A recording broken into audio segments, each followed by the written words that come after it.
All right. Well, welcome to Intellihelp SALON. Today, my guest is Alli Waddell, and Alli has a background in healthcare and I will say mindset management. Is that a fair? That's a fair assessment? Is that a fair assessment? A fair way to say that? She helps people think better and have better lives. And today's topic is something. What I know about it, I could hold in a thimble. I know nothing about this. I've heard the word. I have a friend who's in this business who is on the supply side. He's a supplier in the United States, and he's quite successful at it. And we've gone to dinner. We've talked about things, but we've never actually. We talk about the mechanics of business, not the mechanics of the product. And so I'm really curious about ketamine and how you got involved in this industry. Kind of give me a little bit of your background, and then we'll get to the mechanics of, I guess, ketamine itself in a minute. Yeah. Water or anything? No, I'm good. Okay. There's a little refrigerator behind you, and it's full of, if this gets too upset or heated or we start to argue, there's liquor in there as well. Perfect. If you need that. There's some scotch above. Shots. Amaretto, which is kind of a weird liquor to have just laying around. We have bananas and amaretto, so we can make some sort of bizarre. I have a little orange juice. Yeah, well, first off, thanks for having me. I love this conversation. I love talking to people who don't know much about ketamine, because the reality is most people don't know much about ketamine. And what they do know tends to kind of skew negative, and so it's a lot of re-education and awareness that we do around what we do at Illumma. So my background is wellness. So I've been in the wellness industry, mostly in Austin, for 22 years. Started with physical wellness and then got into nutrition, became a chef, went to culinary school. Did you go to the CIA here? Where did you go? I went to the CIA at Greystone in the Napa Valley. It was lovely. We call it the Hogwarts of cooking school. Yeah, that's a it's great like gig. That's a great gig. Yeah, it's awesome. How'd you stay slim? We can go into that. I had a raging eating disorder, so I'm just telling you, going to cooking school with an eating disorder is a real interesting mind game that you get to play with yourself. That was a leftover kind of early childhood trauma, body dysmorphia disorder, and then getting in the fitness industry and looking and judging people's bodies from sunup to sundown. And eating disorders are very rampant through the fitness industry, as you can imagine. Yeah. And a myriad of reasons behind them. Yeah. Whether you want to call it disordered eating or a eating disorder or just hypercontrolism. Oh, yeah. And if there's a politically incorrect way of accidentally saying something, it will come out of my mouth. Oh, good. Me too. Half the time I say things and I get in trouble for them. So. That's okay. Me too. And so then eating disorder being one of them, me struggling with depression, suicidal ideation in secret for a long time, having to do with my shame around my addiction issues. I had an on my knees moment in my mid-30s and just said, I'm either going to kill myself or something is changing, because this current paradigm that I'm living in is not working for me anymore. And so I really started to finally work on myself in a real specific way. Started kind of reading Brene Brown's, which is all about shame, and that was a big part of it, shame and secrecy, and kind of came out the closet about my eating disorder, about my struggles with mental health. And, the biggest fear that everybody has who's going through mental health struggles is, when I tell people, they're going to think I'm crazy. You have this irrational fear that, God forbid, anybody see behind the curtain. First off, most people know that you're struggling. It's not a secret. Yeah. Daniel Amon's a good friend of mine, and we just did a thing together, and a lot of the discussion was around that word crazy. And when you start to break that down, well, first of all, that's not a diagnosis. There's no such thing. Yeah. But we're all crazy. We're all hearing voices in our heads telling us tapes and things that are not true, convincing ourselves that the world is looking at us. Like, there's all this stuff. And when you start to talk to people, you realize everybody's doing it all the time. Yeah. This is actually part of the human condition. It's not part of your isolated mental health condition. Now, that doesn't diminish anybody who, on the sliding scale of these things, has more severity. Yeah. Or more self-torment. But it makes it relatable for everybody. We can go, hey, you know what? Everybody does this a little bit. Yeah. Or a lot of it. Or a mix of things. Yeah. You know, and that's the thing. Like, my biggest fear was, as soon as I came out and told people I had an eating disorder in the fitness industry, people were going to be like aghast and be like, oh my God, you're such a fraud. I mean, you have this hilarious story of what's going to happen. And you find out that half the industry is that. Well, that one. And number two, it actually does the polar opposite, because what you do with that story and that shame and that secret is you force distance between you and everybody else. Yep. And as soon as you come out and you say, this is what I struggle with, and everybody's going like, thank God, because I also struggle with that. And then, you know, my business blew up because all of a sudden they're like, oh, you actually get it. You're not just this fitness girl that's like always been skinny and you've never struggled with issues. And people respond to the truth when they hear it. Yeah, authenticity. It's their truth too. Exactly. Oh, who knew? Yeah. And I used to be authentic in certain areas of my life, and then there was these big areas that I was like, no, we'll just keep this one to myself. And at some point you have to just, if you're going to really heal, you have to just own all parts of yourself, especially the parts that you're not super proud that they're there. But at some point you have to learn how to love yourself. So I kind of went through my own personal growth, and then I moved back to Texas from California after culinary school, and I met an amazing man at the gym who walked up to me and said, I need to know you. And I said, you're very cute, so maybe that's true. And that's my partner in life and in business, Dr. Ken Adolph. And you know, when we got together, we had both done a lot of healing. And so we were both on a very big personal growth path that was really important to us. And then we had used psychedelics, both together and separately, to do some of our healing work. And it really bonded us. Yeah, that's probably huge around the country. It's very huge in Austin here now, is the versions of, whether it's LSD or ayahuasca or MDMA or whatever the DMT. There's all of these things that folks are doing in the range of psychedelics, which is interesting. It's not my world, personally, but that doesn't. I know people have gotten tremendous gains. Completely. Yeah. Like everything, there's really healthy ways to do it. There's unhealthy ways to do it, just like every single thing in our lives. But we had really done a lot of work. And then Ken is a cardiac anesthesiologist who uses ketamine in the hospital every day, has for 30 years. And then he started getting in his academic kind of mailings, started getting articles about ketamine for mental health. And he was like, huh? Well, what are we doing with this? Because it's an anesthesia. Yeah, okay, Let's back up before we go forward. Do we what is ketamine? Because I don't know what it is. Yeah. And then kind of walk me through that from the chemical side. Yeah. So ketamine is a anesthetic. It has a really interesting backstory. It was actually developed during Vietnam. So up until then, our main anesthetic, especially pain anesthetic, was morphine. So opioids. Opioids. Yeah. The problem was, in wars up to them, us using morphine, especially on the battlefront, you know, a guy would get his leg blown off, medic would run to him, he'd stick him with morphine. Well, there's a big percentage of the time he actually forced an overdose, and that guy died of cardiac arrest. Oh, okay. Not actually of his wound, but because it's hard to dose, it suppresses your heart rate, it suppresses your breathing. As we know, for the opioid crisis, you get too much, you're done. Cardiac and then arrest. When it's being administered to you by a 19-year-old kid that has no training called a medic.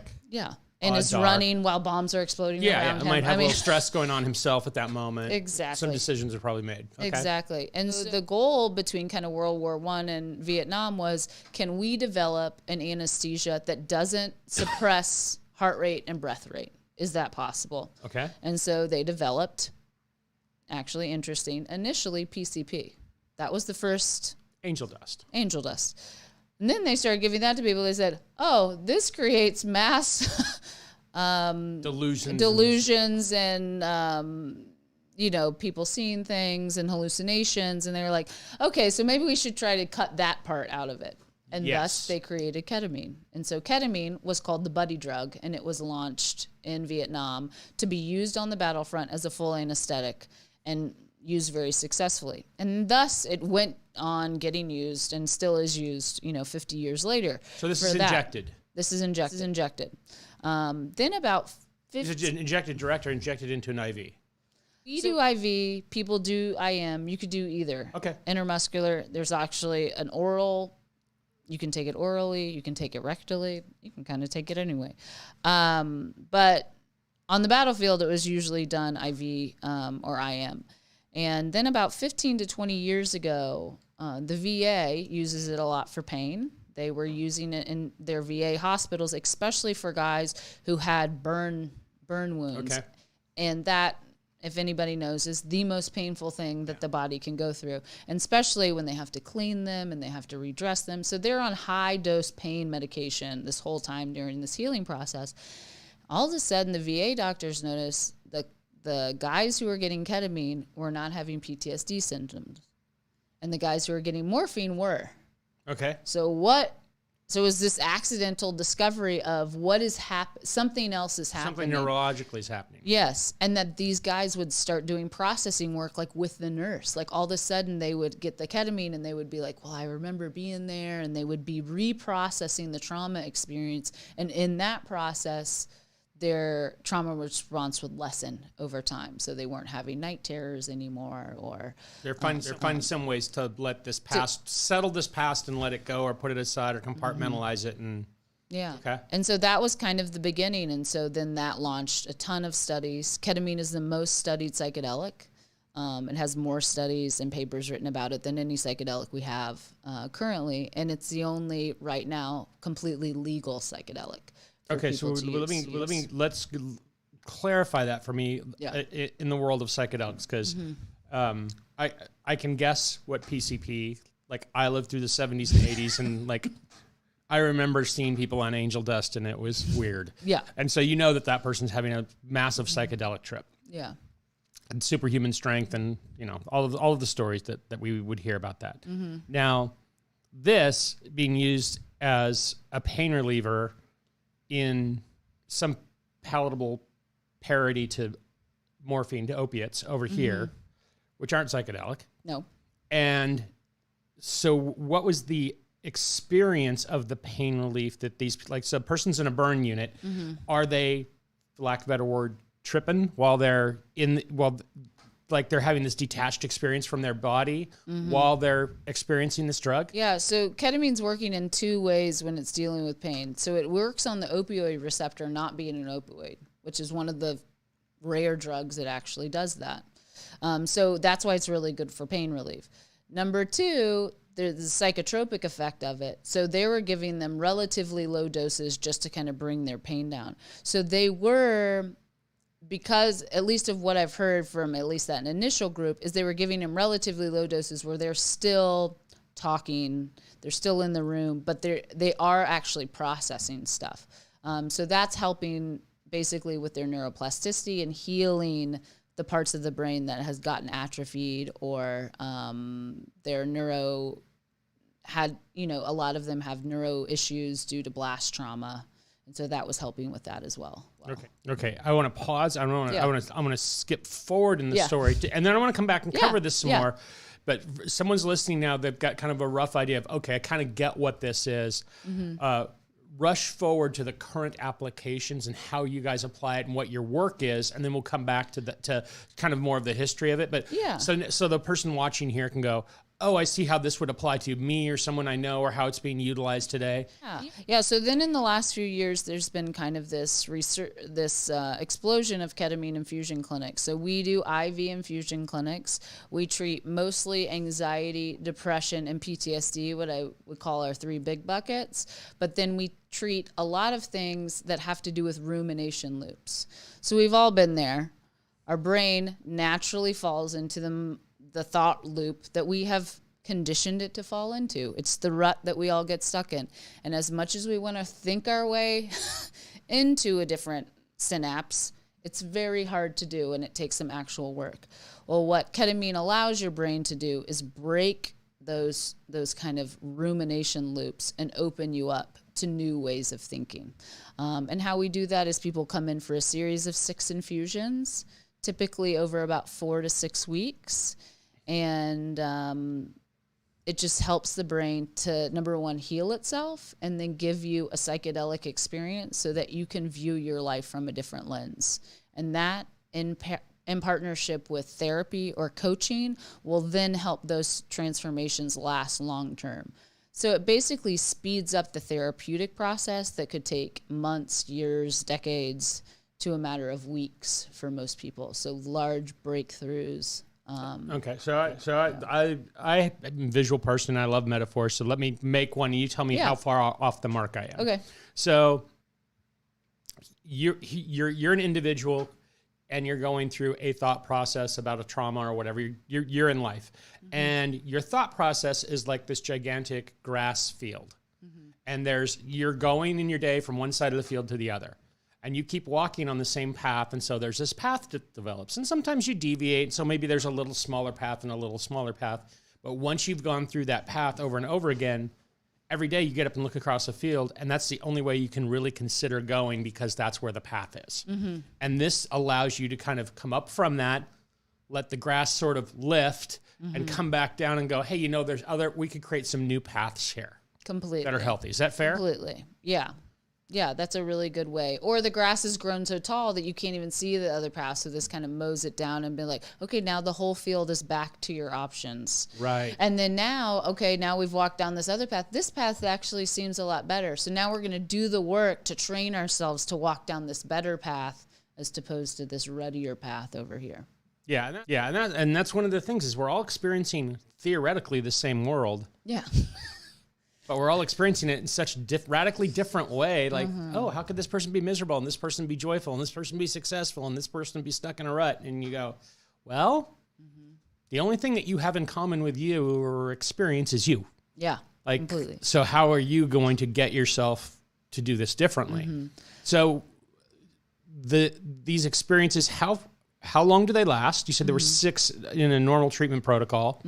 So there's 6. How long are the individual sessions? What's the safety protocols of that? Do you go to this? You have to have a friend drive you home, that sort of thing. Give me the logistics. Yeah. So we're set up like a med spa. So you come in, super relaxing environment. You're in a private room. We have paramedics that hold space and monitor every patient. So you're paired with a paramedic. They're in the room with you the whole time. You come in, they get you set up. Everybody does about a 15-minute grounding meditation before we get started, just to make sure they're in that healing mindset. They're nice and relaxed. And then we administer it IV on an IV pump. So the cool thing about an IV pump is it just presses the medication into your system at this very consistent rate throughout this 60-minute period. So the IV itself, the infusion itself is 60 minutes. All you're getting is ketamine, a small amount of saline, and some magnesium. Magnesium just helps for relaxation. They also think it helps the ketamine to work a little better in the brain. And then after that, you're brought back into a recovery room, and you recover for about 10 to 20 minutes, depending on the person. Our nurse practitioner comes in. She does an exit interview, gets your feedback on how that infusion went. And then you can't drive afterwards. So then you do need to coordinate a ride with a friend or take a ride share. Safety protocols. Ketamine is one of the safest drugs on the planet. The World Health Organization it's on their list of must-have drugs for every country in the world because it's so widely used and so widely safe. But we do monitor. So we monitor heart rate, blood pressure, blood ox, and just major things to make sure that you're safe the entire time. Okay, so we're looking at an hour to an hour and a half. Yeah, you're in and out in about 90 minutes. Okay, so now let's talk about what happens to the individual when they're in this state. Yeah. What is the state that they're in? Trying to describe a psychedelic state to somebody is like trying to explain your dream to a random person. But it feels different for everybody. Everybody has a slightly different effect, but I will kind of go over in general. We tend to suggest wearing an eye mask to really stay internal. We have a pretty big selection of auditory experiences, which is mostly like meditation, background music. We don't want anything with words because it will definitely influence how your experience is going, and you really want to try to stay in the experience as much as possible and not get distracted. So you'll come in, especially at the first one. So the first one is a relatively low dose. That dose is based on somebody's weight. Typically, it's 0.5 milligram per kilogram of body weight. That's kind of standard. And we call that shaking hands with the drug. That's going to allow you and us to understand how you're going to interact with the medication. Everybody interacts with everything completely differently. And we do customized care at Illumma. And so everybody's protocol is within a standard but slightly different. And so it's really personalized to that person. So the first experience, most people feel very relaxed. Because it's an anesthesia, you might feel kind of heaviness, like a heaviness in your body, or even a lightness, almost like a floating. Usually large waves of gratitude that first time, a remembrance of connection, a lot of times waves of people you love or that you want to connect with come through, like, gosh, I really should tell my mom that I love her and that, we're going to be okay. Sometimes, depending on where people are coming from, maybe emotional waves will come up. Maybe they're going through bereavement or grief, and that will come up. So it really will depend on how kind of they've come in and what they're kind of working through. As the dose increases over the series, that's when what's called dissociation will happen. So ketamine is so I'm clear on the shaking hands with the drug experience. Yeah. My body's going to be at chill at some point. Mm-hmm. I'm going to have an eye mask on. Mm-hmm. There'll be some music, but I know that I'm present in a room. Most people will stay present. They'll realize they're still in the room. They'll realize they still have a body. They'll realize there's a person also in the room. Okay. Yeah. Okay. Yeah. This is because if you know, people. Of course. I wrote a book on cannabis and marijuana a couple of years ago. And I was just shocked at what people who didn't had never experienced those things, like they don't know. So I gotta get the words out and say it so that people go, okay. Completely. Now I understand round one. A percentage of people who have never been in an altered state who come in, and I'm like, you obviously had a much different life than I did. But I know people who've never been out of an altered state too. Exactly. So I've got a few of those. Exactly. So as we increase the dose, your connection with your body, your connection with being in a room, your connection that you're at a ketamine facility, that will start to untether from yourself. And then you will go into a space, potentially for most clients, we're getting into a state of what's called dissociation. Other people call it ego death. Some people call it an out-of-body experience. What that can feel like for people can be completely different. They can actually see like a portal they need to go in, or a doorway, or they just go into space and they're kind of in blackness. That can feel very scary, especially for people who tend to be They like control, have anxiety issues. Letting go and surrendering to that experience can be really scary. But that's why we slowly bring them up in this very controlled way. But what they found in the scientific studies is this dissociation for most people is basically a hard reboot for your brain. Okay, so there's not a specific instruction or, hey, you need to think about this or consider that before you go into this state. Or is there? So we partner with a coaching program called Being True to You. So they're a psychedelic integration coaching. We have 5 coaches that work with us specifically that are specialized in ketamine. Okay. And so all of our clients get paired with a ketamine integration coach. Before they ever start in the chair with us, they'll have a hour-long prep session with their coach. They're really going to set them up for success. First off, so there's a kind of a Q&A of where you think you are and where you think you need to be and what the gaps are currently for you. Yeah, what are your goals? Because everybody comes in with a different goal of like, what does success look like for you? And I have no idea what your success looks like. I mean, your success for some people might be getting out of bed each day. That Do might be you have people success. coming in with specific trauma? Or they say, "Hey, I had this, Oh yeah. like abuse as a child, or I had this narcissistic parent, or I had that." Like, do they give you kind of a set point of, "Hey, here's some quality story points in my background that should give you a frame"? Completely. Yeah. So in our consultation process, we'll go over that whole mental and physical health history. And part of that is kind of their trauma story. And some people have big T trauma, abuse, like real abuse by a parent or a loved one. And all of us have little T trauma, which is something happened to you, and at the time you emotionally could not process it correctly, and it gets locked in your body, and you will get triggered by it until you decide that your body is ready to process it.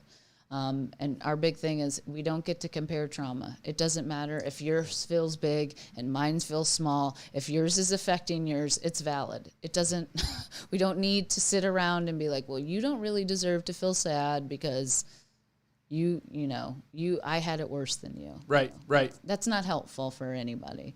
Do you find this story, and I don't, I hear this is not something I can say firsthand that I know, but I have dozens of people who've told me these types of stories where they went into some sort of treatment and they said, "Hey, feel your knee or your hip or your this," and this is where this trauma is stored, or this is where this thing's holding you back. And they say that they physically store these things in parts of their body. Is this something that you're aware of or part of this experience? Yeah, so that's usually called somatics, or they work through somatic therapy. There's a really great book called The Body Keeps the Score, which I view every human should read, which is really about trauma gets locked in your body. There are people that believe it gets locked in specific regions depending on what happens. I think for some people that feels valid and feels good for them, and some people it doesn't resonate with them, and I think both are right. Yeah. It's like whatever your truth speaks to you, it's your stuff that you're through. Not every tool's for every person and every modality, and it's like but I do think somatics is really important, especially with trauma. A lot of people dissociate from their body, so they're not used to being in their body. So understanding that connection with trauma and body, I think, can be really transformative. Okay. So let's get into these later stages of 3, 4, 5, and 6. Kind of what's happening in these sessions, and what are the not that there's such a thing as a typical transformation, obviously, because all these people are different, but can you give me some watermarks of course, some different types? Yeah. So just through the process is really interesting, because the first two for most people are, oh, this is great. This is really, and then we get a little sticky in the middle. And I typically have a call with, I would say, at least half of our clients that will call me and say, I'm getting worse. And I was like, okay, well, let's talk through that. One of ketamine's superpowers is called emotional unpacking. So for many of us, we were told as young people or shown that certain emotions were not valid and were not okay to show, whether that be anger or sadness or whatever. You were somehow conditioned that wasn't a valid emotion, and thus we shall pack it down. And for most adults, they don't really realize that. And so they continue to do that. And we call it the trash compactor. So after, you're now in your 40s and you've just decided, anytime I feel sad, I'm just going to act like I'm not sad, and I'm going to pull myself up from my bootstraps, and I'm going to move forward. What ketamine will do, as one of its amazing tools, it will start to bring that to the surface. So it's just going to allow your body some space to say, I feel safe enough to finally feel these emotions that I haven't allowed myself to feel. My specific story is that I came from a household that had a lot of anger and yelling, and I wanted to be the happy one because everybody else was fighting all the time. Are we okay? Sorry, we lost a picture there. Okay, got it back. We got Sorry it. about that. No. And so I turned into the happy girl. And I was always happy, and I never, any bad, air quote, bad emotion, I decided I wasn't going to feel. And I decided to eat a lot of my emotions. And then when I went through ketamine, all of a sudden, I didn't know what was wrong, but I cried for about 2 weeks. Wow. Almost every day, which is really outside of my normal behavior. And knowing what I do know about mental health, I had known that I had suppressed emotions, and I didn't know specific, and it wasn't anything specific.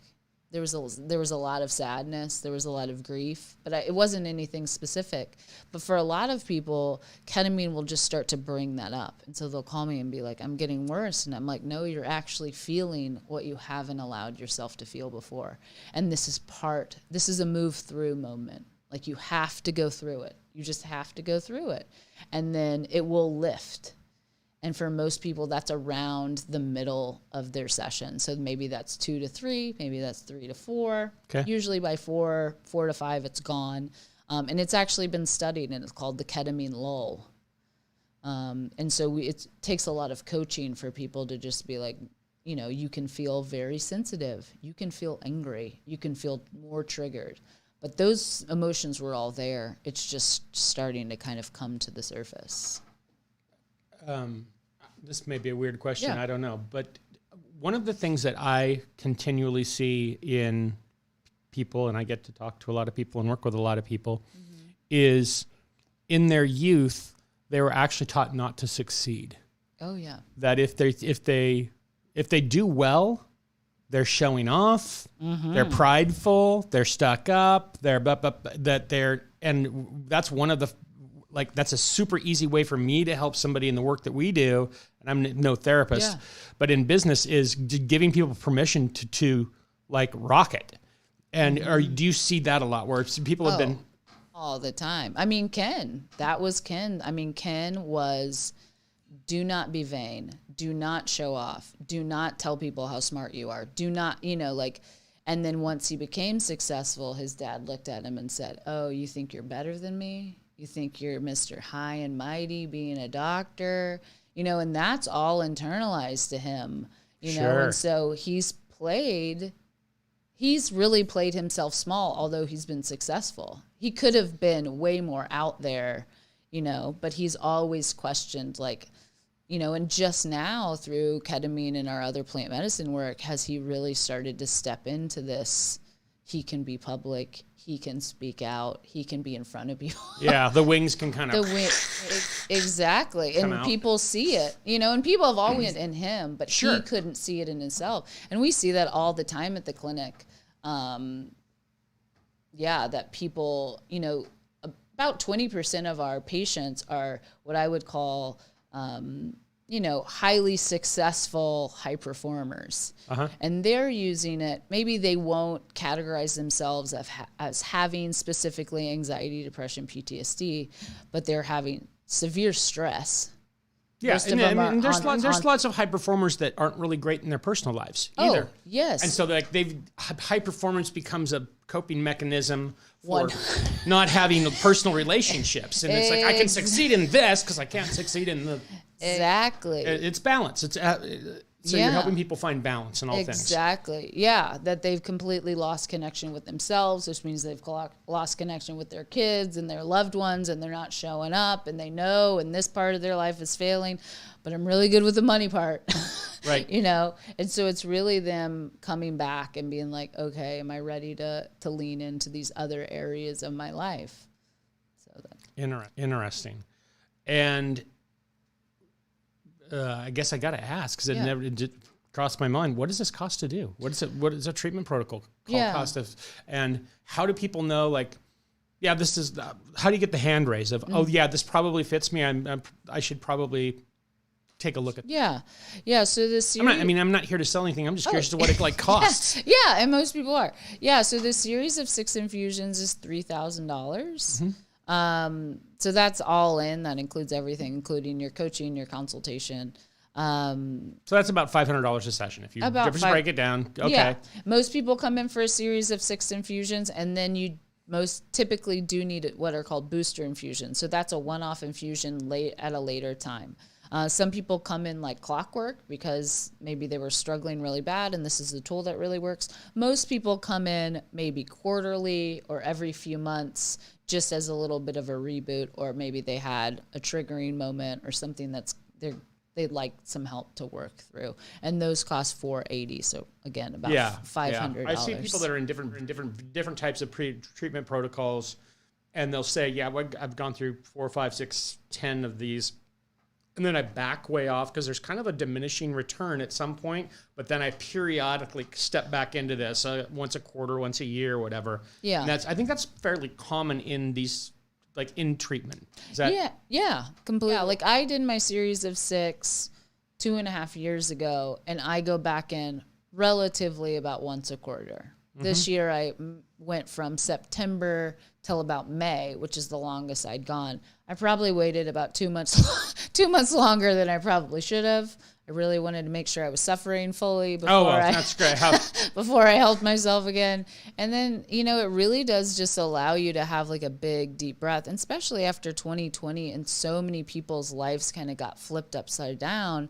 I mean, we've just seen an explosion in business, which is a little bit sad, but it's just people are struggling at a fundamental level that they hadn't, and or they're really ready to make a change. Like they're like, you know, what I always thought was going to be obviously is not going to happen, or maybe I'm just not as committed to that, and I really want some clarity. And so for high performers, the two things that people get from ketamine are basically clarity and creativity, because stress is the biggest killer of creativity we have.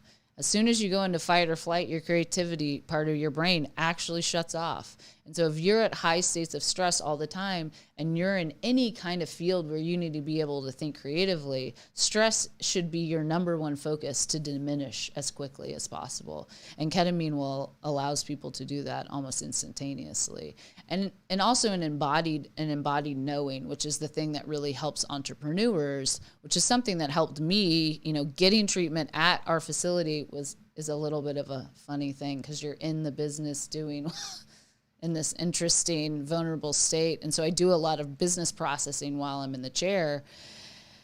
And, you know, entrepreneurship all day long is risk assessment and guessing on what is the right thing, you know, making these educated guesses on what is the right thing to do. And pivoting. And you're questioning yourself the entire time. Like, is really the right thing? Yeah. And when you get disconnected from your intuition because of stress, then you're continually questioning, am I on the right path? And my experience was I had one whole session that was all about the clinic, and it actually fast forwarded me and showed me that everything had already happened, and then it rewound it for me and said, so you need to relax, get in flow state, because this has already all happened. It's going to happen. So just get out of your own way and get into yourself and get online. But that was an embodied thing, that it really gave me a sense of confidence at a core fundamental level that I didn't have to hyper control everything anymore. And that was a huge relief. All right. Yeah. Okay, so now let's go back to the middle of the story. Yeah. I said we'd go back there. Yeah. To where this was found formulated. Mm-hmm. Is this a synthetic? You said that. Yes. Okay, so it's a synthetically manufactured product that. Who makes this? Kinds of people, but there's a few like main suppliers. But we get them. There's a recipe out there. Yeah, but we get them mainly through like major medical suppliers. So there's no patent. McKesson, no, you can't patent it because it's 50 years old. The patent long since over. Interestingly, in 2019, Johnson & Johnson took the molecule, basically flipped it, and made what's called the racemic form of ketamine, and pushed it through the FDA, and the FDA approved it. Although it's about 30% as effective, it's a nasal spray. You have to get it in a psychiatrist's office. You have to get it, and you're observed for a minimum of 2 hours. But the big thing is it's covered by insurance. Interestingly, it doesn't work as well, and cash out for most people ends up costing more than ketamine does. And the FDA still hasn't approved ketamine IV for mental health treatment.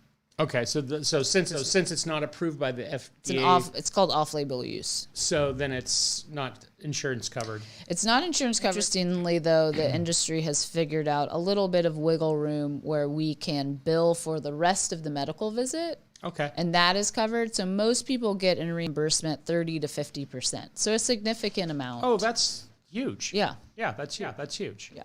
So that brings it down to the kind of a palatable cost for most people. Yeah. Considering I never say, hey, this modality is better than that modality, but there are modalities that go on for years and years and years, weekly, monthly, whatever, and can cost a fortune and take a long time. And this feels like, for some people, it's a shorter treatment protocol to get to a level of satisfaction that allows them to cope. Is that fair? I mean, the reality is it works in over 80% of patients.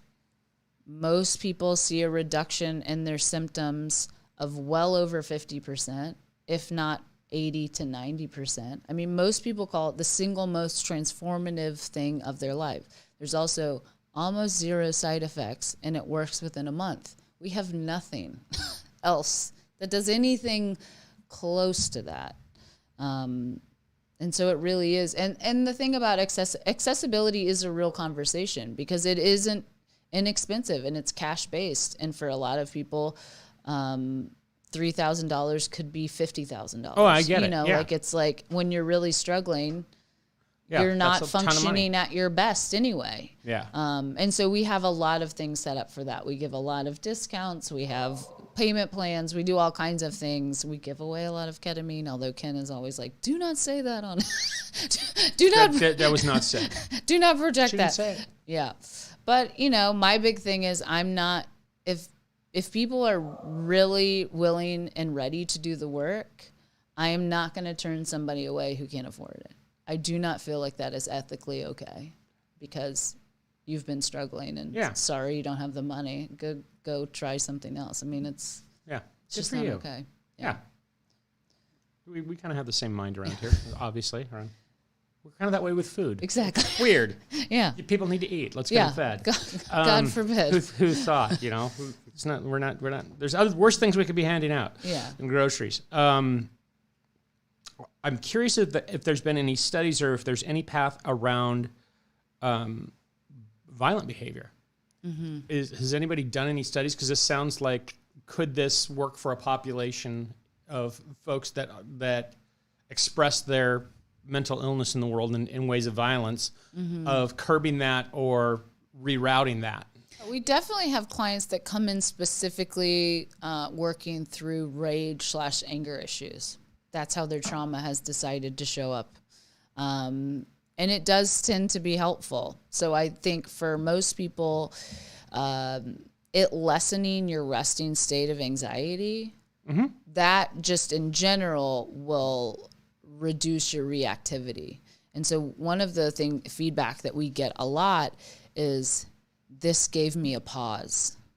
So many people are acting out of a trigger, and so they're just reacting. They're not actually responding. And for many people, ketamine will give you the space to respond. And when you have space to respond, most people will respond in a more healthy manner than they would react. So, again, like when I'm doing something in the sales or commercial or marketing world, I lawyer. Yeah. I know the answer to the question. Yeah. This is not that part of my life. This is the part where I ask stuff that I just frankly don't know, so I just stupidly ask. No stupid questions. There are stupid questions. That's a myth I don't believe. I've heard some stupid questions before. I'll probably ask 3 of them. But do doctors take, I'll say psychiatrists, patients, and say, hey, you know what? I recommend you go try this therapy. Are these people all that are coming in diagnosed, self-diagnosed, not diagnosed? Is someone saying, hey, this is a good treatment protocol for this? All of the above. Really nice in the last few years. The first situation is happening a lot more. When we first started... So you're getting psychiatrists and psychologists saying, hey, you need to go do this. All the time. Now we have at least 5 psychiatrists that refer to us frequently. Okay. I would say in general, psychiatrists are going to be slower moving. I can make some judgments on why that is, which I have personal judgments about. But a lot of it is just not educated around it, and they don't really understand it, and they're in their pigeonhole wheelhouse, and they're like, this is what I get. Yeah, I know. Yeah, they're just not open to it yet. But people are asking. Now people ask. There's been there's been articles in the New York Times and the Washington Post. There's articles all the time now about psychedelics in general and then about ketamine.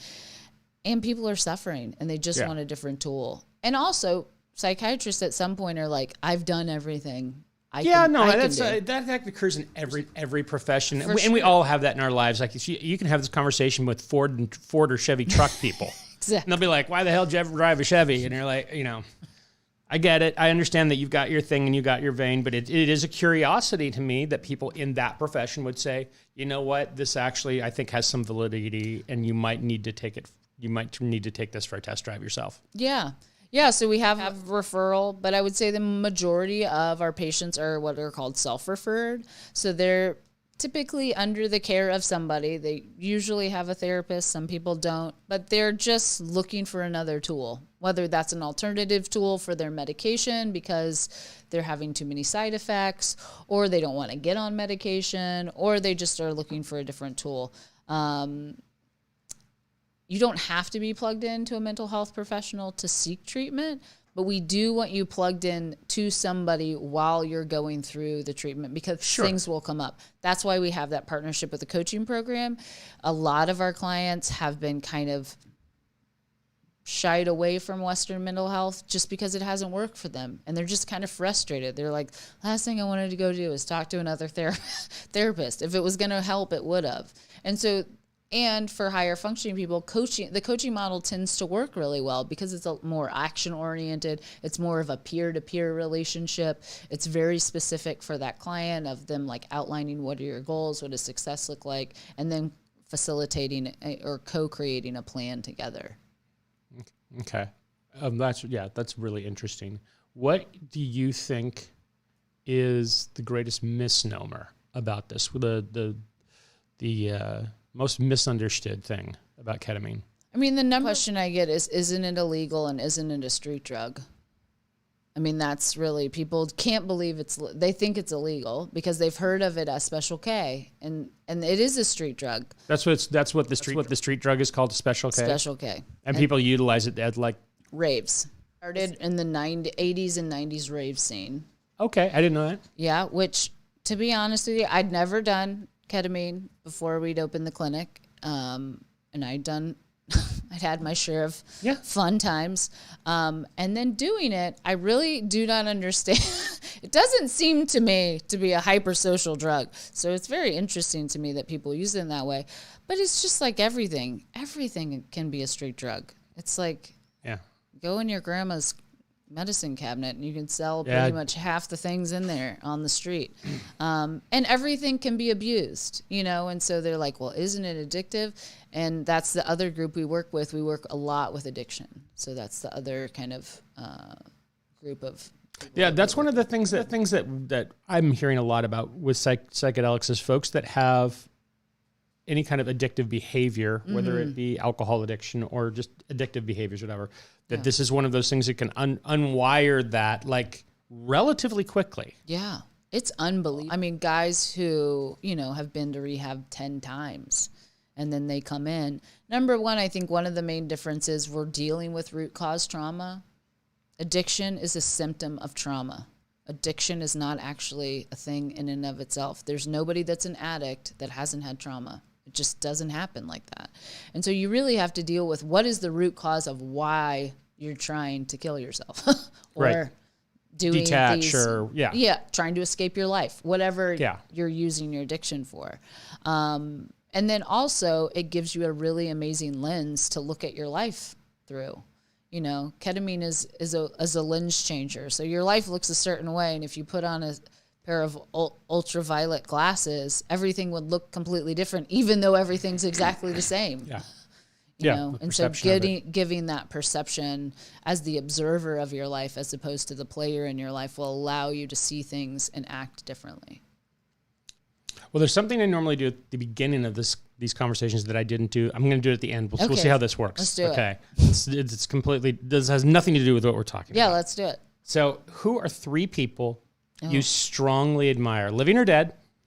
You don't have to have known them personally. So, but you can't pick Huckleberry Finn, but you can pick Mark Twain. Because Huckleberry Finn's fictional, Mark Twain was a person. And it can be someone you know. Yeah. Three people you strongly admire. Can you think of 3? Yeah. Brene Brown. Okay, that's one. Probably one. We'll get to why in a second. Yeah. Let me think. Who else? I really like Pink, the singer. Pink, the singer. I'm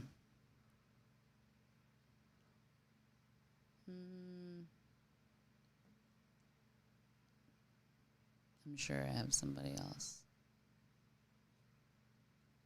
Oh, and I like Laird Hamilton.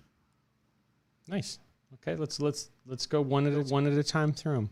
Okay. Let's go with Brene. 3 character traits that made her pop to mind. Yeah, she's vulnerable, honest, and insightful. And we'll move right along. This is by the way, you did character traits, which is very, very difficult. Most people are like, they go to behaviors right away. They go to success things. So great. The second was Pink. 3 character traits of Pink. Authentic. I don't know how I would describe her. I mean, she's very authentic. She's very outspoken, and she's an individualist. Okay, and so outspoken is one of those things that is a behavior. Yeah. What's the thing behind that makes a person outspoken? The character trait. I mean, I think it's confident. Yeah. Yeah. Okay, and Laird Hamilton. Oh. I mean, I think they all have the same thing. I think he is 100% himself, which is, I mean, he has an embodied authenticity where he does not give a shit. I mean, he has built the life that he has created the life. I think both him and his wife are fantastic. Oh, I just absolutely am obsessed. It's like the only people that me and Ken are like, okay, like if we could switch lives, like for most people, I'd be like, nah, I don't want to switch with anybody. Yeah, but you'd be Laird and he'd be. Yeah. Well, no, I'll be either of them. I like them both. Okay, second trait of his.